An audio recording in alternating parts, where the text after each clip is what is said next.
Dr. Gianuzzi, thanks for being here. Hi, how are you? I'm good.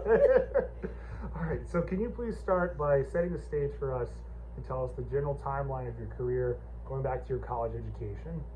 Okay, so I started at Trenton State College in the fall of 1987, and I was a music ed major with dual applied majors in piano and euphonium. So I was taking lessons, going to school. I chose Trenton State, which is now the College of New Jersey, because when I got out I could have no debt. So when I looked at all the schools, my dad said, you can go to Eastman, or, but I can only pay for so much, and understandable because it was expensive. So I chose to go to Trenton State, and that started my whole career. What made you want to be a music educator? I don't think I started wanting to be a music educator. I don't know what I thought I was going to do. I played the piano. I was pretty good when I got to college. I realized that I was just as good as anybody else, and I'm not going to perform. And at that time, people would say, well, get an education degree as a backup. So that's actually what I think I thought I was doing. And then I student taught at South Brunswick, and I knew right away within the first couple weeks that that's really what I should be doing. So it wasn't till the fall of my senior year when I was like, okay, I can be a music teacher. I think I always thought, well, I could do that. But then really kind of locked in when I student taught. What were your strengths and weaknesses as a new teacher? How did you build upon your strengths and improve upon your weaknesses?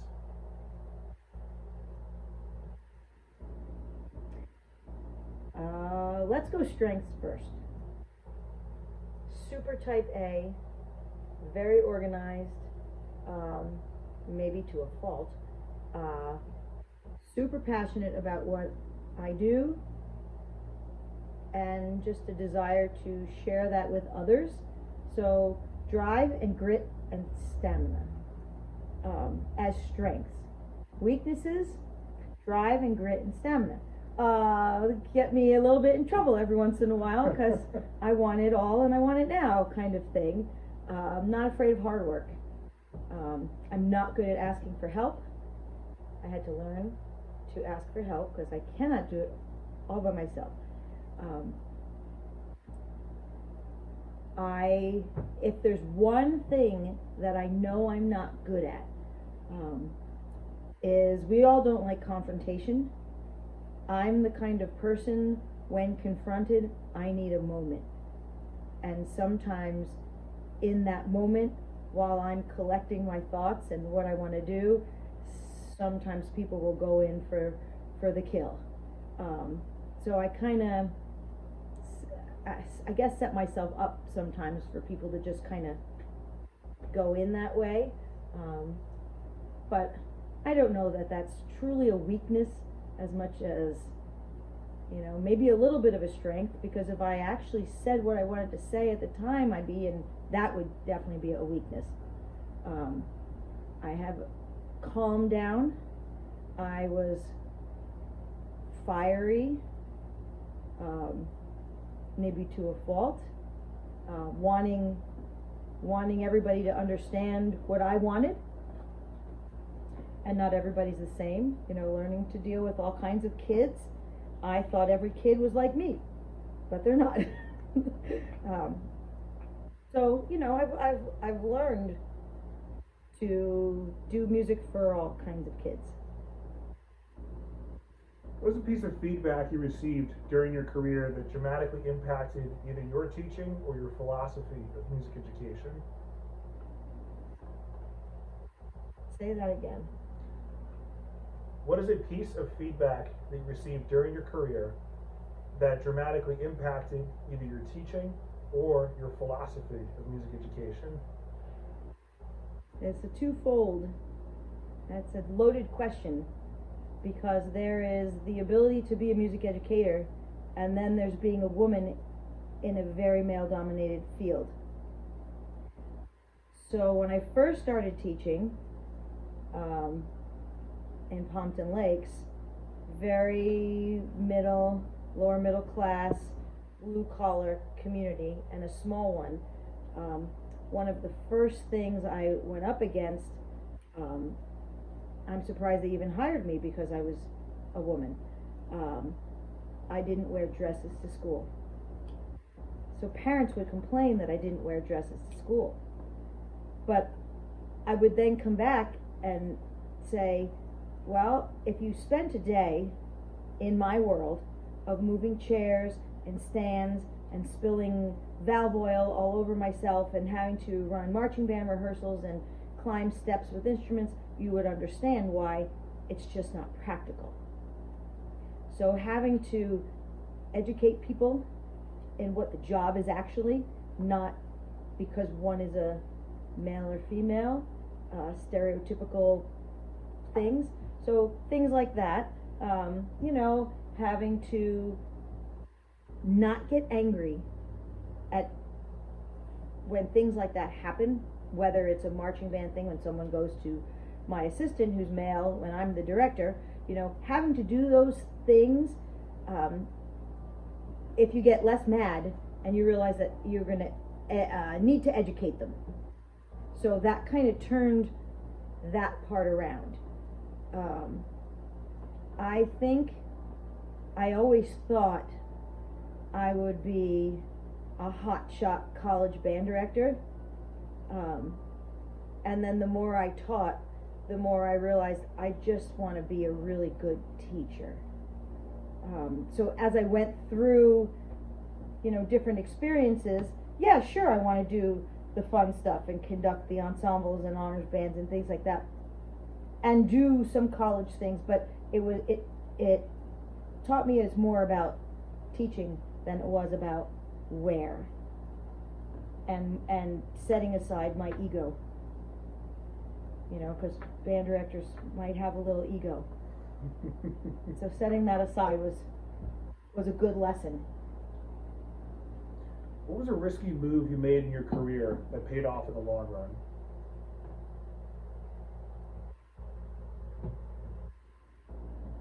Well, when I taught in Pompton Lakes, I was there long enough, I was tenured, but I could see some writing on the wall that they were in for some financial troubles, and at that point I was mid-master's degree, and I thought, I think I see some writing on the wall. I'm going to see if I can get out of here. Not because I didn't love it there, just because I was in more than one school and I was doing a whole lot, and I thought, let me go see. So yes, after being tenured, I started looking for another job, and that's where I had 3 interviews up all in Sussex County, and ultimately I chose to go to Sparta, which I've been at for 30 years. So in Sparta I was able to build my own program from almost the ground up. Foundations were laid, but it was a good opportunity to learn to do all of that, to start from small and to build things up. So it was risky for a tenured person to quit a job, to resign from a job, to take another and go through that all again. But on the flip side, if you're good at what you do, the tenure shouldn't matter. Can you talk a bit about the early days of when you first got to Sparta, what it was like, and then how it slowly evolved into the program that it is now? Marching band had 35 kids in it when I got there. My first year I had my percussion all on the field, so bass drum like timpani, so all the percussion, like 4 of them maybe. We had one band with maybe 65 total kids. My theory classes were all in one, and all they people, parents, kids, all that they cared about was the jazz band. So when I had a big parent meeting, meet the new director, the room was packed. I thought, this is great. All they cared about was the jazz band, and I thought, something is wrong here. Because what about from 7 to 3? So I had to work to change the climate and the mindset that the important things happen between 7 and 3, and the other stuff is icing on the cake. And I think, you know, my biggest marching band was like 125, 30. So the marching band grew. We grew to 3 bands. We grew to 2 jazz bands, and so it grew. It needed to change. That was, you know, in the early days. But the people, my administration was all about it, because they just kept seeing kids coming in, and the population was growing. So it was a really good time. How did teaching elementary and middle school influence your instruction at the high school level? I taught as a long-term sub at first, K-5 general music, vocal and general music, in at Sand Shore School in Mount Olive. I was very lucky to get a job. I just got home from college, and the supervisor of the district I went to called me up to see if I would fill in for that position. So I spent a bunch of months in elementary school. Then my first job was middle and high school. So I did both. I really did like middle school. I liked being a Pied Piper, and the kids were crazy, but they loved band, and so it was great. But at the same time, the high school was growing, and it was as exciting. I think for me, had I chosen to just go a middle school route, I think it would have been just as fulfilling. I liked the idea of being able to do something with a high school kid that age. I think it was more about the kids than it was about the music. Being able to do, of course, some advanced stuff was great, but I liked that age. I kind of feel like there was something I could offer to grow those kids up too. That kind of settled me on that. Can you tell us about a time in your career when you made a possibly unavoidable mistake? In other words, you did the best you could, but did not have the experience or information necessary to make the right move. How did you deal with this in the moment, and how did you prevent it from happening in the future? Do you remember the show, The Weakest Link? Yep.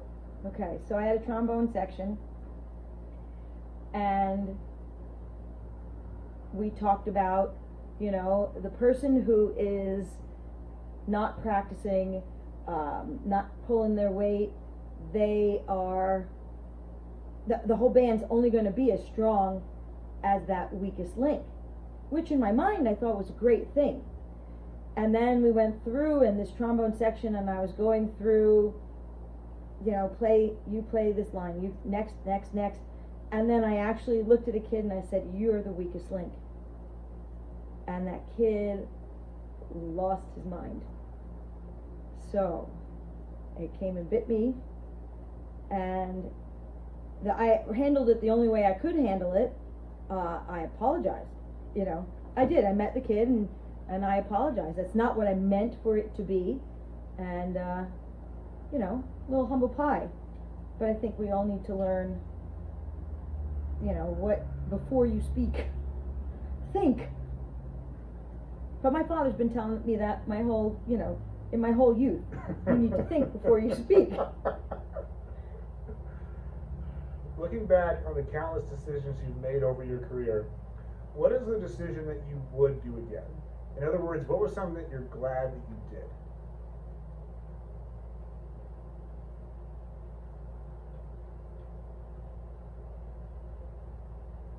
I'm glad I didn't let either the naysayers get to me. I'm glad, but mostly I'm glad I did not give up on certain things, and I'm glad I demanded a certain level from kids, because I learned that if you raise the bar, they're going to meet the bar, and then you raise the bar again. Had I just left them at the bottom bar, it would have been fine, but I'm so glad that I pushed for all of us.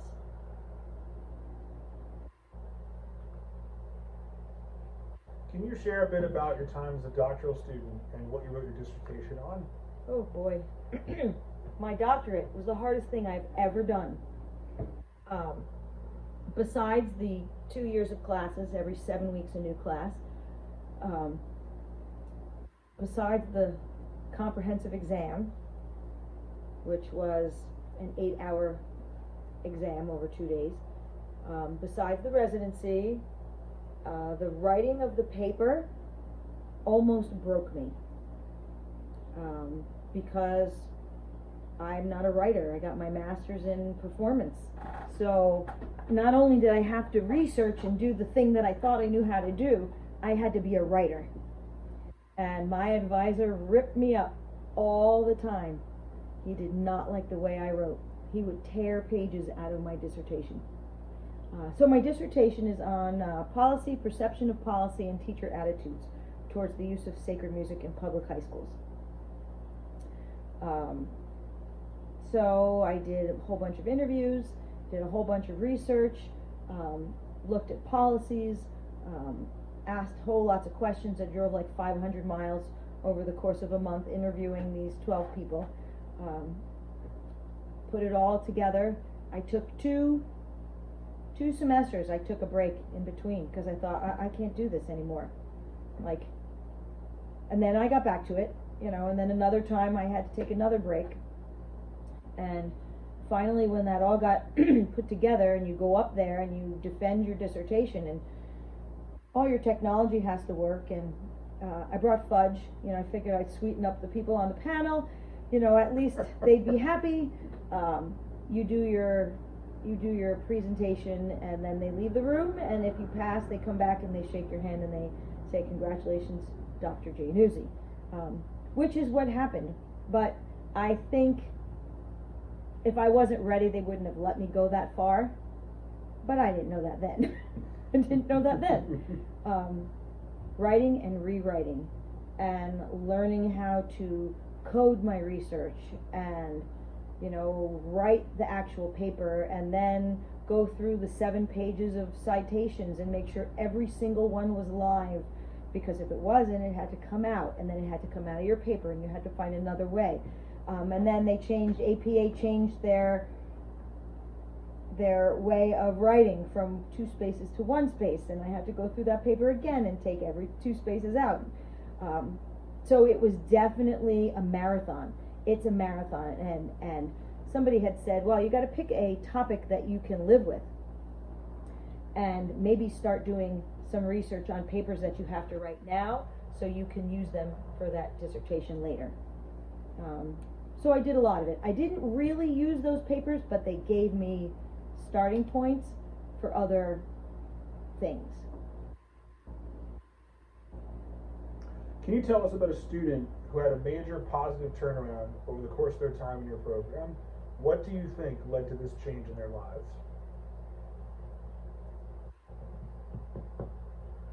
Well, we could talk musically. I've seen kids go from nothing to amazing. Just recently, a student decided a little late that they were going to go into music education as a flute major. And we know flutes are a dime a dozen. But this kid did what they needed to do, gotten everywhere they auditioned, got fought over, they're fighting over who's going to get her with money. And there's not just one of those kinds of kids. There's lots of kinds of those. So that's the kind of kid. The other kind of kid is the one that says to me, if it weren't for you, I wouldn't be here. because their lives were such a mess. You know, I wouldn't be alive today had I not had you in your band class. And I'm not saying that so I look like a hero, but that's education. I'm more proud of those times, you know, to teach a kid how to do life. You know, when a kid calls you up because they've gotten in an accident and they call you because no one else answers the phone. There's so many stories of kids coming in tears, or when you've had to call DIFUS because you know something is wrong at home. I think those are the best success stories. Kid comes out of a situation that is unthinkable. Over the years, have you noticed a change in the typical student's attitude and or ability? Also, have you noticed a change in the expectation for the average student? One more time. Over the years, have you noticed a change in the typical student's attitude and or ability? Also, have you noticed a change in the expectation for the average student? Yes. Kids are kids, no matter what. They know they don't swear in my room, but they'll swear in other rooms.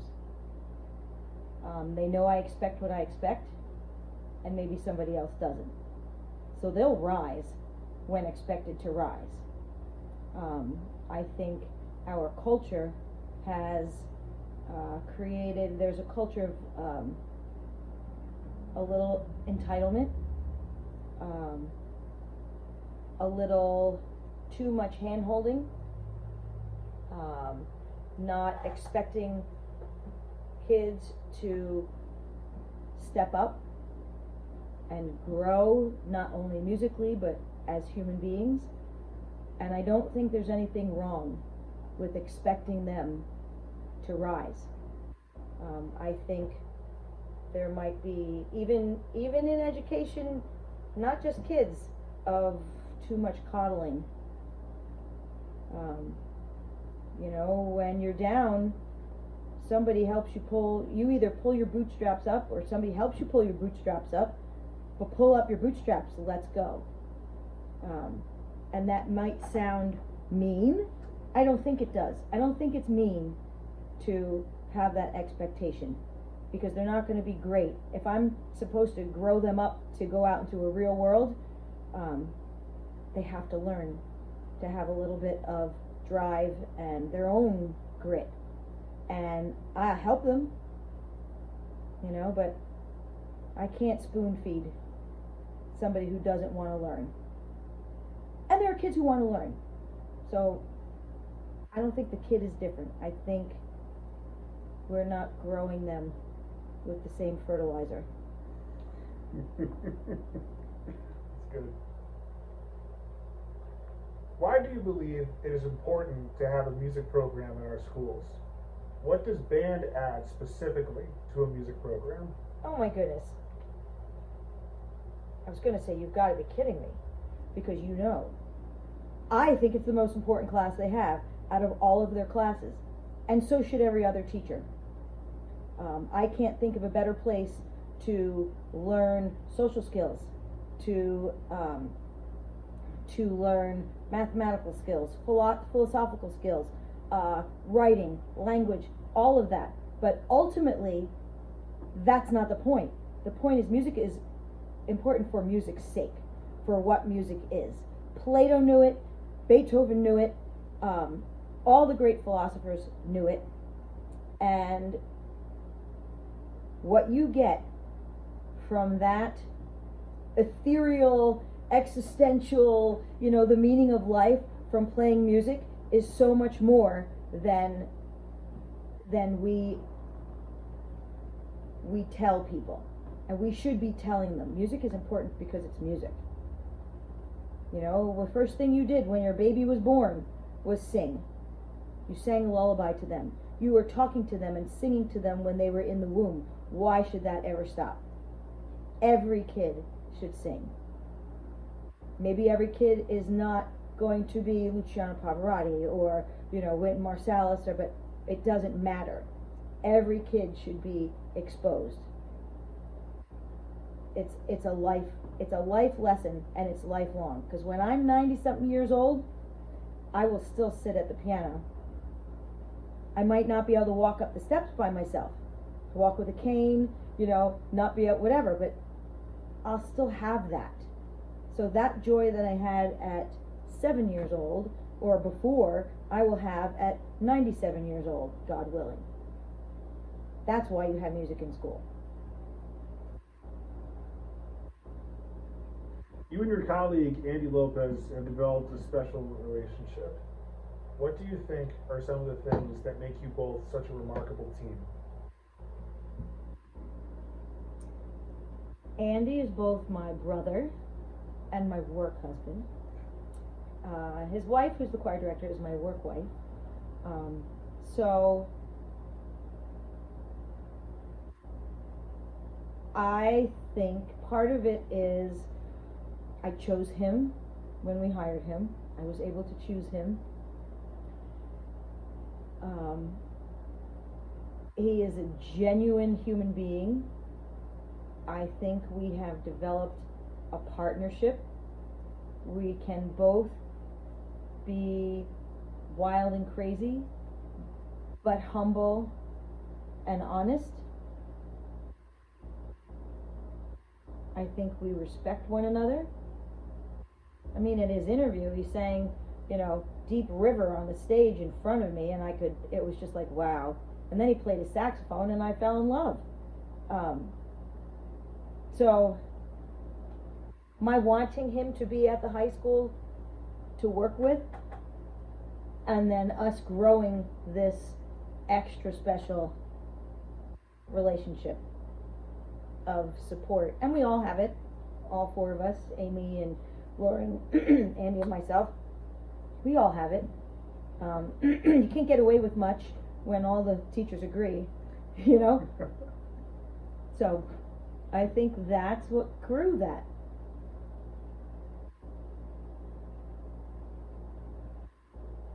Can you talk about your experience teaching choir alongside your former student, Laura Lopez? What are some things you've learned as a teacher? Oh, okay. I sang from a very, very young age. That's the first thing I did. I wasn't in band till my freshman year in high school, so I sang before I did band. And then when this started to happen, I was like, all right, I'm going to get to help out choir, and I'm a helper, and I don't mind taking a back seat, and I think that's important to good camaraderie and collegiality. And she knows more than me. She's probably the smartest student I ever had, and she won't agree with that. But I'm just gonna, plant my flag on that one. But I had so much to learn from her. So why not keep learning? I mean, there it is in a nutshell. And now those kids look at me as an equal with her. But I've learned it all from, my choir directors, of course, going along. But being in a classroom on an everyday, that's where the extra technique came from. Besides the fact that, again, there's mutual respect. And how can I help you? My concert, how can I help you? Their concerts, how can I help you?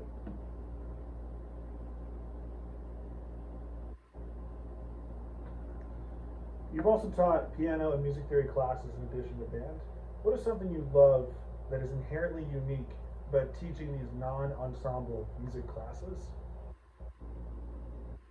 Some days I think if I could teach theory all day long, music theory, I would. And some days I think if I should just teach band all day long, that would be great. I don't know that I love one thing more than another. I am an analyzer. I want to know why. So that's why I love music theory. Because look how I can take this apart and put it back together and you know, you have to listen to this, but you're going to listen to it differently for the rest of your life. That's what I want for kids. I like that. At the same time, with band, I have all these kids doing it at one time. It's kind of like the reverse. You know, we're going to make this great because we're going to take it apart and we're going to put it back together.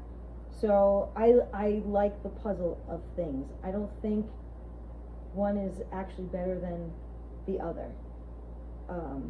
This year I actually had a phenomenal piano 2 class, which allowed me to do a little bit more with them rather than just the basics. And as a pianist, it's kind of like in me to, you know, let me show you what we can do. So yeah, I don't know that one's more or less.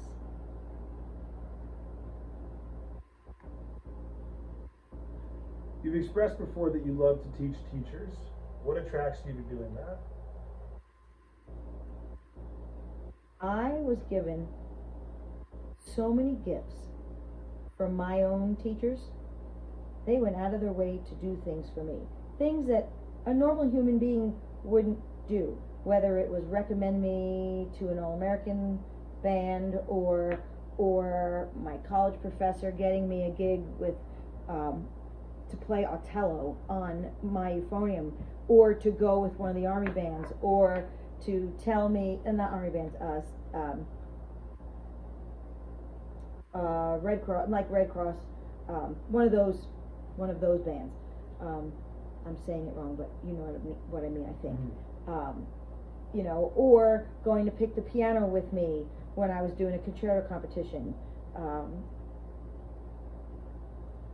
So if all of those people, for little old me, can go to such extravagant extremes sometimes to do right by their students, why wouldn't I want to do that too? I mean, the joy in receiving is the same joy in giving, if you can find that. You've done a lot of work for advocacy for women in music education. Could you talk a bit about what you've done over the past several years for that, and the journey of how you've become from someone who's starting out as a woman in music education to becoming a mentor for other women? When I started, I only knew of 3 women band directors. So I was definitely not the norm. And I went on my way like there was nothing different. I was just a band director. I was brought up that way, you know, it's what you want to do, go ahead and do it. And then later on, when I started hitting some walls, I'm like, oh, this is weird. And eventually I hooked up with a good friend who was teaching in South Jersey, and she was like, why don't you do this session with me at the NJMEA conference? I was like, okay. Well, one thing led to another, and we've done that several years, and then we did a NAFME collegiate thing online when it was COVID, and we talked about that issue. And most recently, I spoke for the Special Education Unified teams at a women's leadership conference. So I spoke to high school unified special ed sports about women's leadership. So it was nothing about music. I didn't realize there was a glass ceiling to be broken. I just did what I was supposed to do. Now when I look at the people who come to those conferences, there's so many more women who have that opportunity that I was one of only a few way back when. So I feel like we've accomplished something pretty cool. The same issues that I had, they have. So we work through those. I like talking about how to deal with them. And it's not so much this generation right now of upcoming teachers, but people who run events or older administration who are of old school. Old school's not bad school, but they need to be reschooled. So it's okay to have to educate somebody. You know, you can't get mad at what somebody grew up with, but you can help, you know, redirect and enlighten them. And, you know, part of it is learning to stand up for yourself. Can you talk a bit about the teaching that you're currently do at the college level, and then some goals that you have in relation to that for the future? Yeah, I can smell the college campus. Like in my head, I close my eyes and that's where I ultimately should be, I think. So when opportunity came to start at Sussex County, I was like, all right, let's go. So I started working there. I teach some piano, group piano, applied piano, and an intro to oral comprehension, sight singing and ear training. And now I'm the lead faculty there, so I get to do other things like schedule and hire and help with budgets and musicals and things like that. Then I got an opportunity to go over to Centenary. Again, a little bit of piano, but I was hired to do a music appreciation course, which I've never done. So my promise in my last year of public school teaching was I'm going to put myself out there as much as I can. You know, whether it's conducting an honors group or speaking engagement or teaching a class I've never taught before after 30-something years of teaching. So that's what I'm doing there. But like here at the church, I have a contemporary worship bands, I have a handbell choir, I have a 4-part vocal choir. So I'm just trying to do all kinds of things, you know. But I intend, you know, in the next few years, we'll see where that goes. You know, do I want to teach teachers? I do want to teach teachers. So maybe that means supervising student teachers or hooking up, you know, and teaching a class in secondary methods or conducting or something of that sort.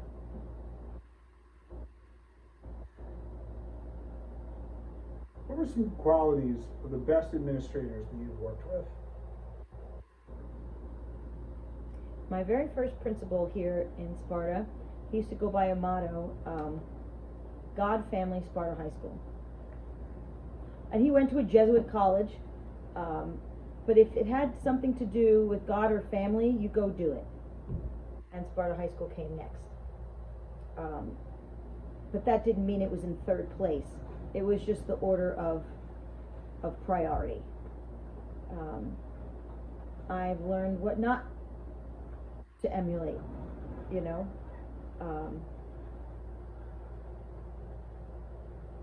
The ones that support us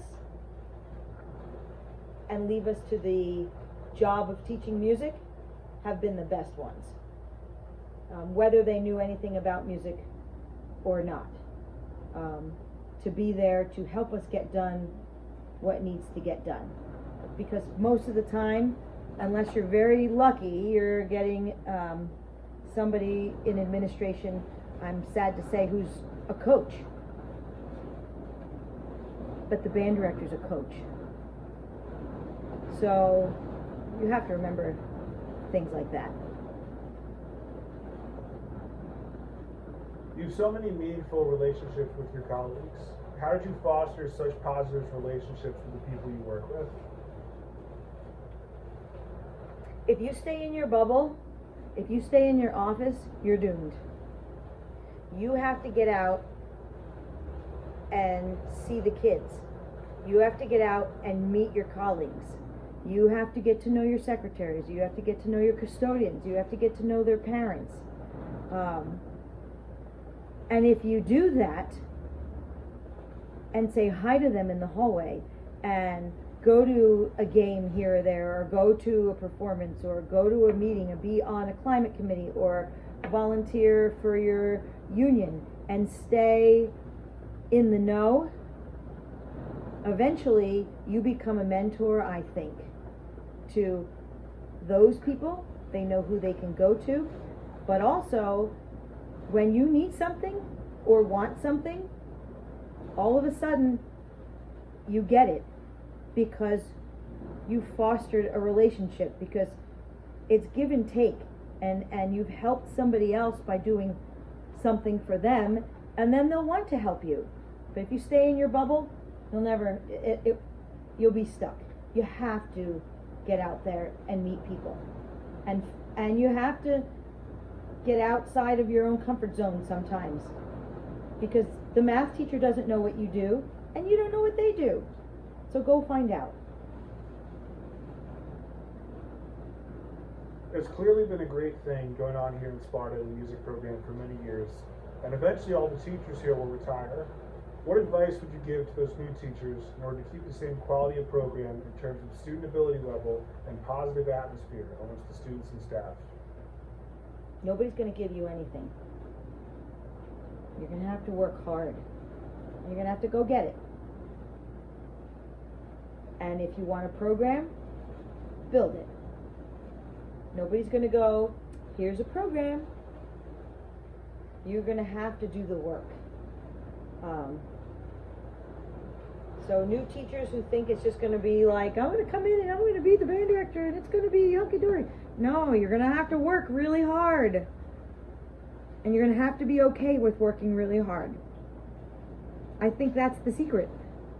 That's no secret.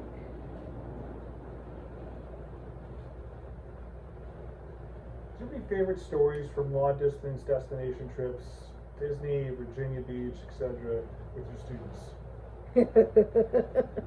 I have two. I'll give you a good one and a not so good one. Let's go with the not so good one.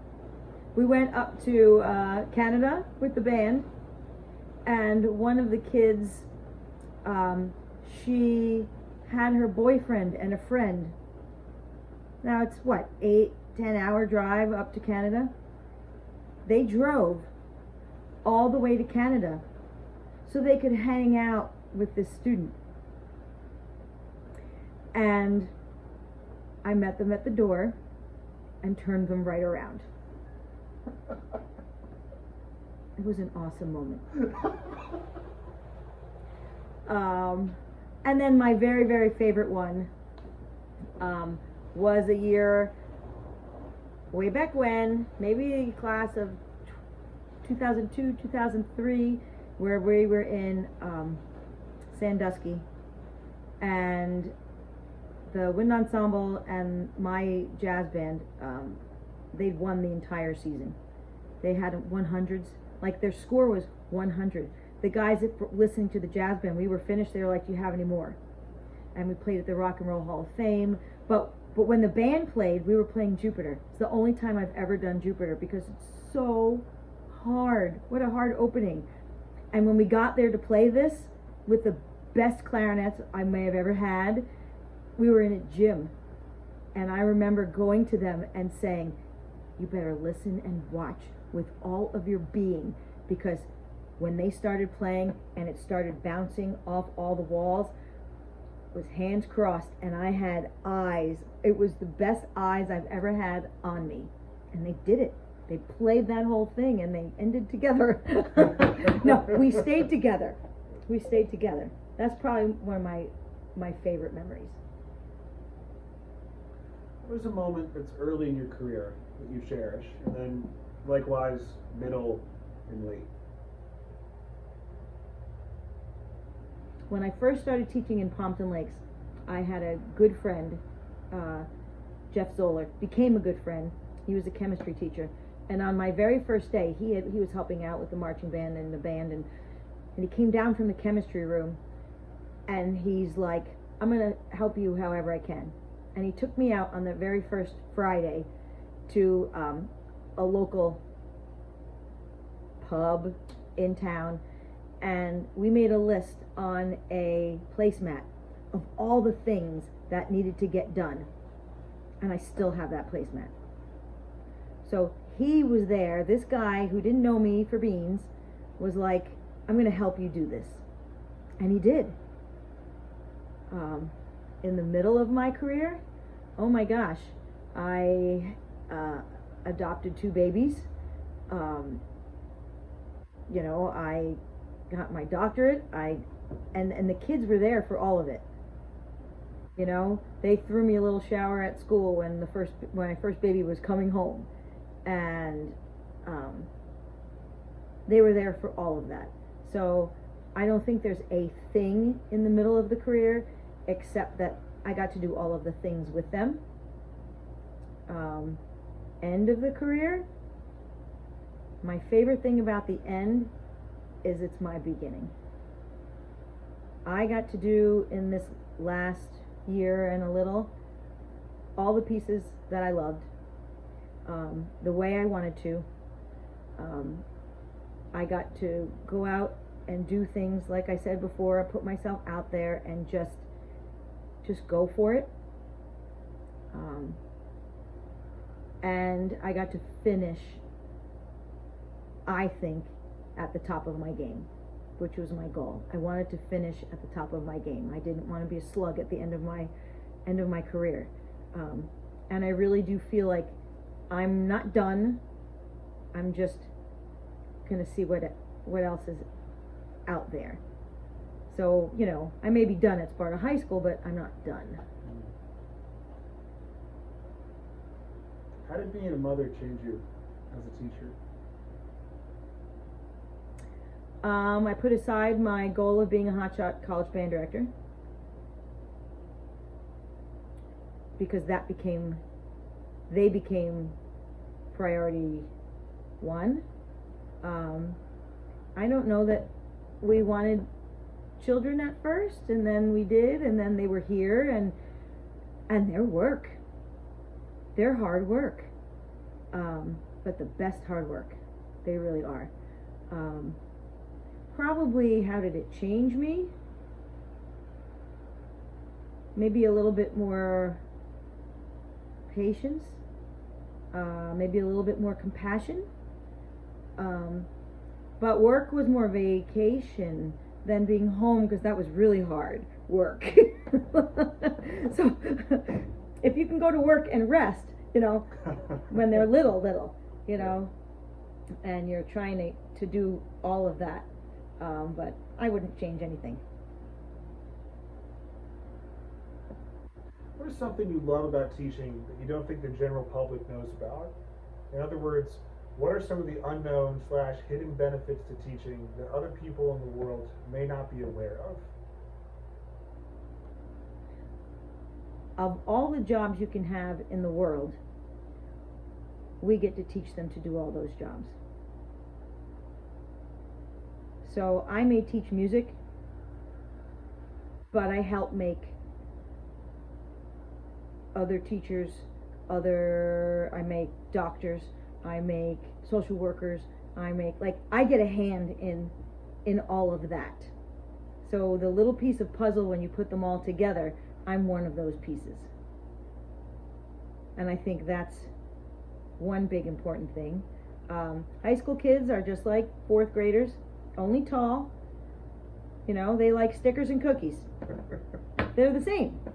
You know, I don't think people know that. That's one of my funniest stories. You know, I'm in the supermarket. Oh, what do you do? I'm a teacher. Yo, that's great. What do you teach? Music. Oh, they must love it.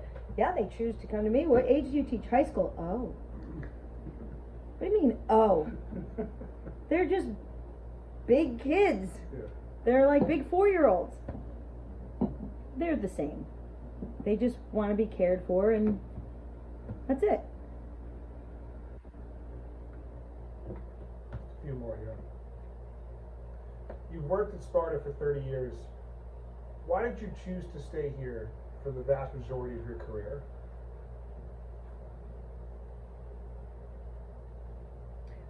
I think because I became a part of the community. Also,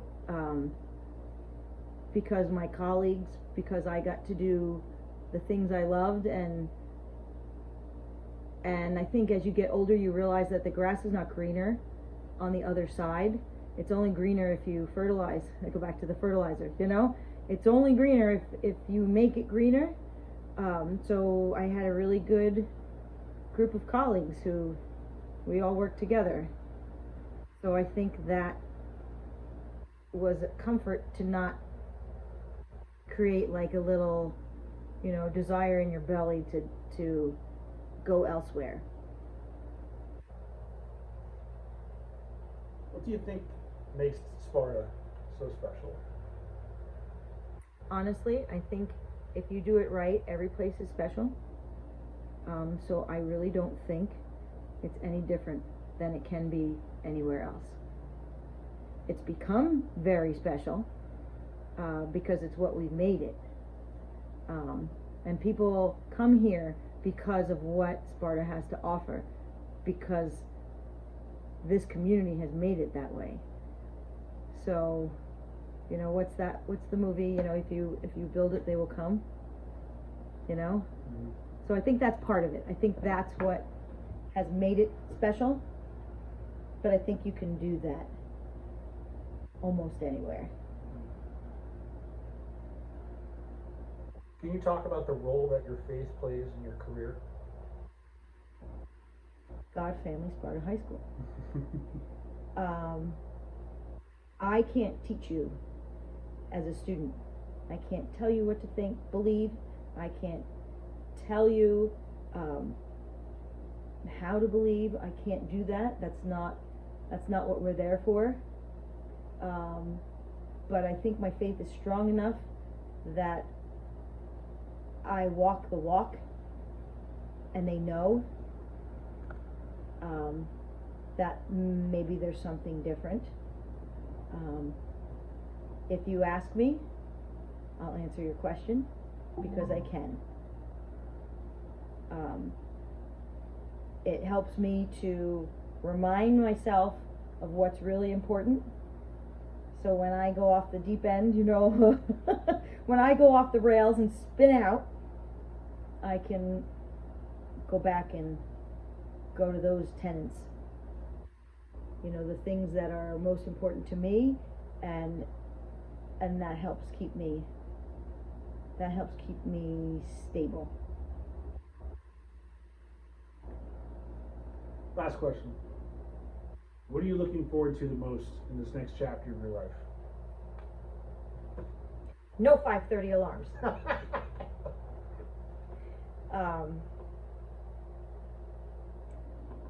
I am at peace with whatever's going to be.